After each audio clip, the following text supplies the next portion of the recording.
একটি দাবি পূরণ হতে না হতে আরেকটি দাবি মাথা চাড়া দিয়ে উঠছে, যা মূলতই বর্তমান অন্তর্বর্তীকালীন সরকারকে বেকায়দায় ফেলার জন্য, এবং এটার পিছনে ইন্ধন যোগাচ্ছে গত বিদায়ী অর্থাৎ পদত্যাগী এবং বৈষম্য বিরোধী ছাত্র আন্দোলনের মুখে পলাতক শেখ হাসিনার এবং তার দোসর ভারত সরকার এই ঘটনাগুলি ঘটাচ্ছে।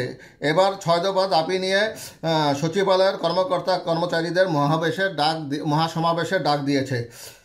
9 দফা দাবিতে সচিবালয় সমাবেশে ডাক দিয়েছেন কর্মকর্তা কর্মচারীরা।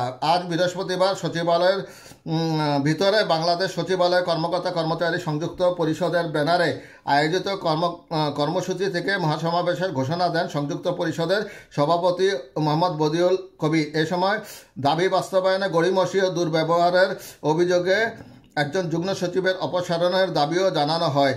আগামী বুধবার 4 ডিসেম্বর মহাসমাবেশের ঘোষণা দিয়ে বদিউল কবির বলেন, দাবি আদায়ে আমরা মাঠে আছি, গড়িমসি না করে আমাদের দাবি বাস্তবায়ন করার আহ্বান জানাচ্ছি।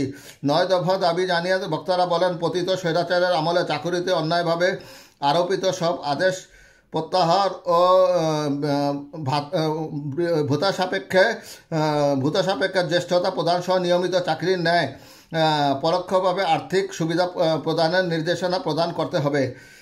কর্মচারী প্রতিনিধিদের অন্তর্ভুক্ত করে জাতীয় পে কমিশন গঠন এবং বেতন বৈষম্য দূরীকরণ, ন্যায় বিচার ও সমতার ভিত্তিতে বিদ্যমান 20টি গ্রেডের পরিবর্তে 10টি বেতন গ্রেড নির্ধারণ করতে হবে। পূর্ণাঙ্গ পে কমিশন বাস্তবায়নের আগে সব স্তরের কর্মচারীদের 50% মহার্ঘ ভাতা বাস্তবায়ন এবং 20তম গ্রেডে অফিস কর্মকর্তাদের বেতন গ্রেডে 17তম গ্রেডে উন্নীত করতে হবে। আমার স্পষ্ট মনে আছে যে 1981 সালে তৎকালীন ব্যাংক কর্মকর্তারা তৎকালীন প্রেসিডেন্ট আব্দুল সত্তার, যিনি বিএনপির রাষ্ট্রপতি ছিলেন, তার বিরুদ্ধে আন্দোলন করেছিলেন। তখন রাষ্ট্রপতি আব্দুল সত্তার একদিনের মাথায় 1800 ব্যাংক কর্মকর্তাকে বরখাস্ত করেছিলেন।